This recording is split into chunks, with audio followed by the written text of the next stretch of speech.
നമസ്കാരം, പ്രവാസി മലയാളിയിലേക്ക് സ്വാഗതം. UAE കാലാവസ്ഥയിൽ അതിശൈത്യം പിടിമുറുക്കിയതോടെ പ്രഭാതങ്ങളിലെങ്ങും കനത്ത മൂടൽമഞ്ഞാണ് അനുഭവപ്പെടുന്നത്. കഴിഞ്ഞ കുറച്ച് ദിവസങ്ങളായി പലയിടത്തും -°C താഴെയാണ് രേഖപ്പെടുത്തിയിരിക്കുന്നത്. അസ്ഥിരമായ കാലാവസ്ഥയാണ് തുടരുന്നത്.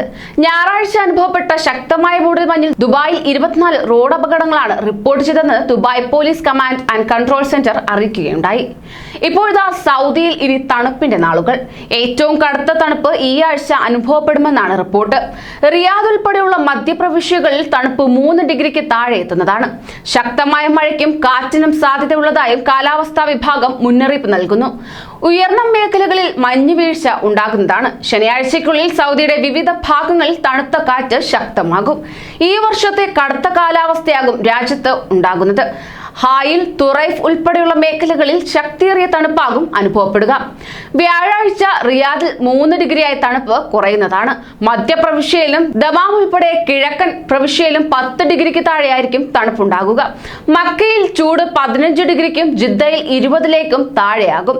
തബൂക്ക് ഉൾപ്പെടെയുള്ള മേഖലയിലെ ഉയർന്ന മലയോരങ്ങളിൽ മഞ്ഞുവീഴ്ചയ്ക്ക് സാധ്യതയുമുണ്ട്. തണുപ്പ് അതിശക്തമായതോടെ കോവിഡ് കേസുകളിൽ മാറ്റമുണ്ടെന്നും വ്യക്തമാക്കി. അതോടൊപ്പം തന്നെ കുവൈറ്റിൽ അടുത്ത ദിവസങ്ങളിൽ തണുപ്പ് കൂടുമെന്നും പ്രവചനം. ബുധനാഴ്ച മുതൽ ശനിയാഴ്ച വരെ കൊടും തണുപ്പായിരിക്കുമെന്ന് കാലാവസ്ഥാ നിരീക്ഷകൻ മുഹമ്മദ് അൽ കറാം പ്രവചിച്ചു.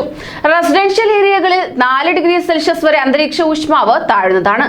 മരുഭൂപ്രദേശങ്ങളിൽ ഇത് 0 ഡിഗ്രിയിലെത്താനും സാധ്യത കൽപ്പിക്കുന്നു.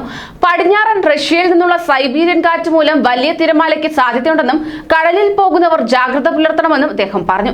ഉയർന്ന അന്തരീക്ഷ താപനില 14°C വരെ ആയിരിക്കുമെന്ന് അദ്ദേഹം കൂട്ടിച്ചേർത്തു. തണുപ്പ് പ്രതിരോധ വസ്ത്രങ്ങൾ ധരിക്കണമെന്ന് കാലാവസ്ഥാ വകുപ്പ് നിർദ്ദേശിക്കുകയും ചെയ്തു. കൂടുതൽ പ്രവാസി വാർത്തകൾക്കായി ഈ ചാനൽ സബ്സ്ക്രൈബ് ചെയ്യൂ.